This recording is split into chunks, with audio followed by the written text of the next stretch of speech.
Bismillahirrahmanirrahim. Assalamualaikum warahmatullahi wabarakatuh. Bapak-bapak, ibu-ibu, mas-mas, mbak-mbak, khususnya adik-adikku sekalian yang dirahmati Allah dimanapun Anda berada. Kembali di Iip Channel bersama saya, Iip Wijayanto. Kali ini kita akan membahas tema saat kamu sudah muak melihat kelakuan mantan dan orang ketiga. Saat itulah waktunya mantan kembali sudah dekat, ya. Jadi sebenarnya sih yang muak atau jengkel melihat kelakuan mantan dan orang ketiga tentu bukan cuman kita saja, ya. Artinya ketika mantan begitu sombong memamerkan orang ketiga, umbar kemesraan di media sosialnya, itu banyak tuh orang yang juga jengkel, ya. Apalagi orang-orang yang sebelumnya tahu ya sejarahnya mantan bersama kita. Misal ketika mantan itu adalah suami atau istri, ya. Kan banyak tuh yang ngerti itu. Bahkan orang-orang yang tidak kenal secara langsung pun banyak yang tahu.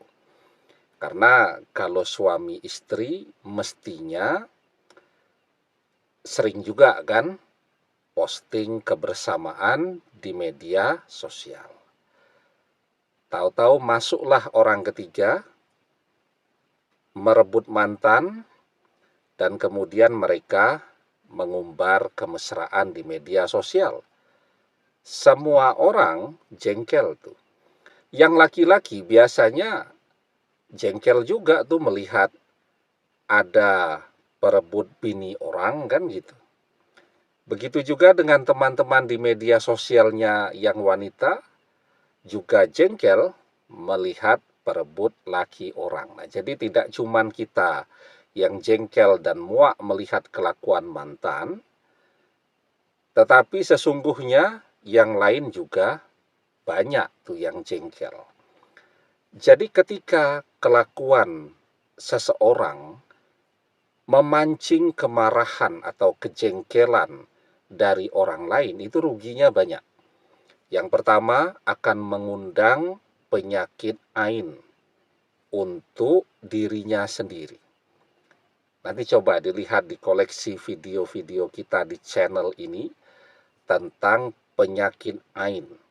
Penyakit yang muncul dari pandangan mata orang yang benci dan tidak suka.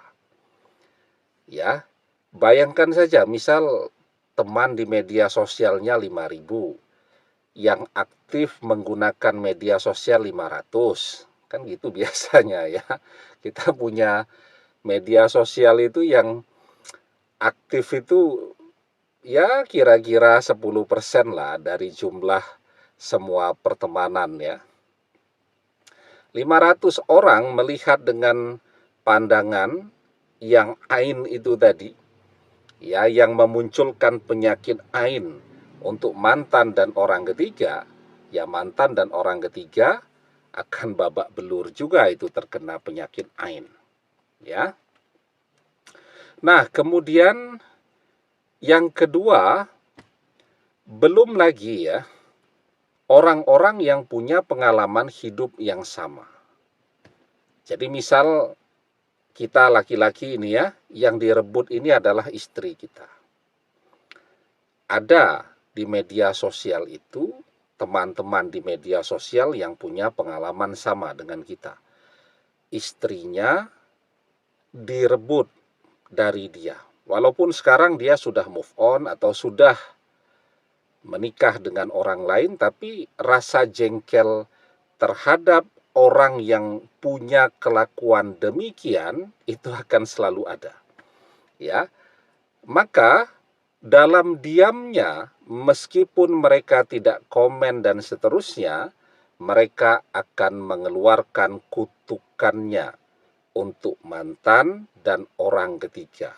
Ya, jadi meskipun mereka tidak terzolimi secara langsung oleh orang ketiga, tetapi kalau doa-doa yang buruk ini 500 orang mendoakan keburukan untuk mantan dan orang ketiga, rasa-rasanya akan cepat juga mantan dan orang ketiga berantakan hubungannya tadi.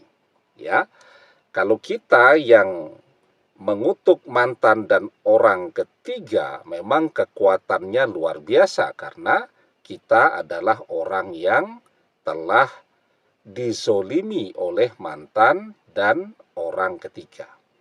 Wattaqi da'watal mazlum fa innahu laisa bainahu wa bainallahi hijab. Takutlah dengan doa orang yang terzolimi, karena sesungguhnya tidak ada hijab, tidak ada pembatas antara dia dengan Allah. Jadi orang yang terzolimi itu sangat dekat dengan Allah, yang artinya doa-doanya amat sangat mustajab.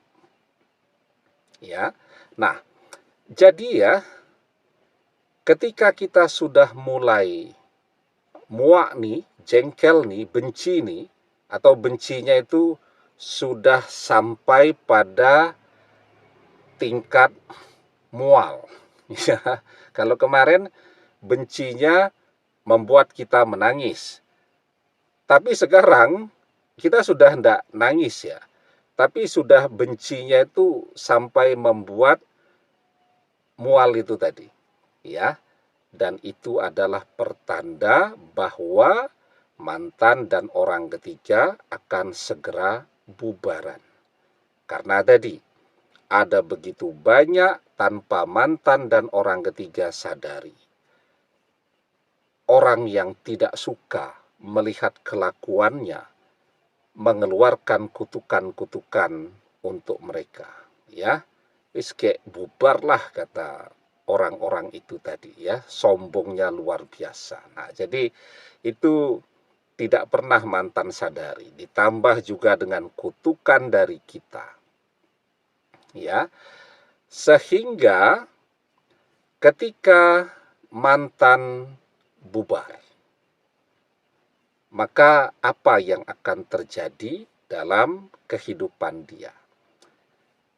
Mantan bubar setelah misal habis-habisan hartanya, tabungannya untuk membuat orang ketiga bahagia. Pokoknya isi kehidupan mantan itu foya-foya. Ya. Maka apa yang ada di dalam benak mantan? Siapa yang mau menerima dia dalam keadaan dia bangkrut, tidak punya apa-apa? Ya. Saudara-saudaranya akan menjauh semua. Zaman sekarang sulit rasa-rasanya punya saudara yang betul-betul mau jungkir balik, all out begitu, habis-habisan mensupport saudara yang sedang bangkrut. Semua orang punya kebutuhannya masing-masing, ya tidak? Orang yang sudah berkeluarga kebutuhannya juga besar. Ya, untuk kebutuhannya sendiri kurang terus, bagaimana dia mau mensupport saudaranya tadi? Nah, orang akan bersaudara dengan baik kalau tidak saling menjadi beban. Kalau sudah terlihat tanda-tanda mantan akan menjadi beban untuk saudara-saudaranya mantan, maka saudara-saudaranya akan kabur, menjauh semua. Kemudian bagaimana sahabat-sahabat dan teman-temannya mantan? Ya sama juga. Ya, tidak ada orang mau punya teman zaman sekarang itu ngerepoti terus. Ya, jadi beban. Begitu sudah terlihat akan menjadi beban, ya orang akan menjaga jarak.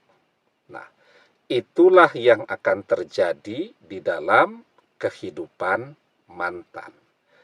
Jadi yang pertama, dia terkena kutukan dan penyakit ain dari orang-orang yang jengkel, yang muak, yang tidak suka kepada kesombongannya bersama orang ketiga. Ya, jadi mantan tiap hari itu dihujani dengan kutukan dan doa-doa buruk dari orang yang tidak suka kepada dia dan orang ketiga tadi.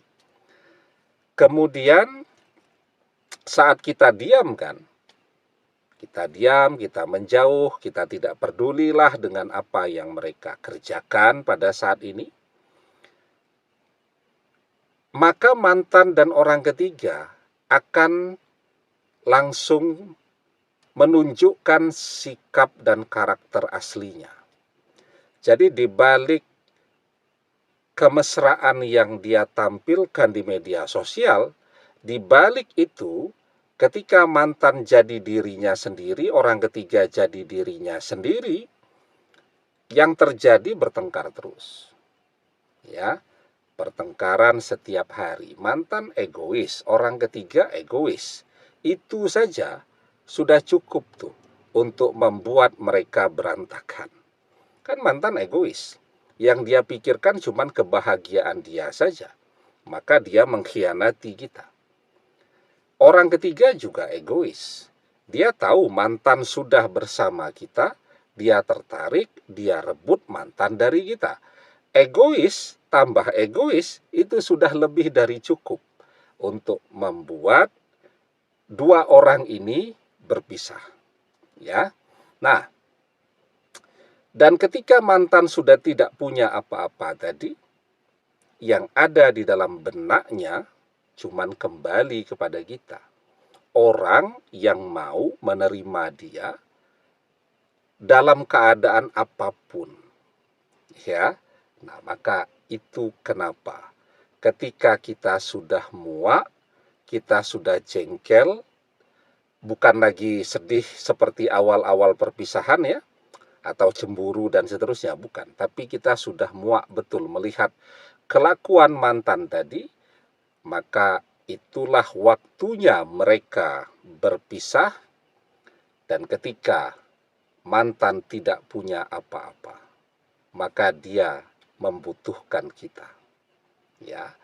Nah, jadi ya, sesungguhnya ketika mantan itu mengkhianati kita, orang yang mengkhianati mungkin ada yang bisa menemukan kebahagiaannya bersama pasangan barunya, tapi jumlahnya sedikit. Yang gagal jumlahnya jauh lebih banyak lagi, ya. Nah, jadi cuman menunggu waktu saja. Mantan akan datang, bahkan memohon-mohon untuk minta balik kepada kita. Yang penting sekarang ya, mengisi waktu perpisahan itu, yang harus kita lakukan, membuat diri kita ini selalu dibutuhkan. Zaman sekarang itu, yang namanya orang yang berduit, orang yang mapan, orang yang kaya, orang yang sukses, itu dibutuhkan.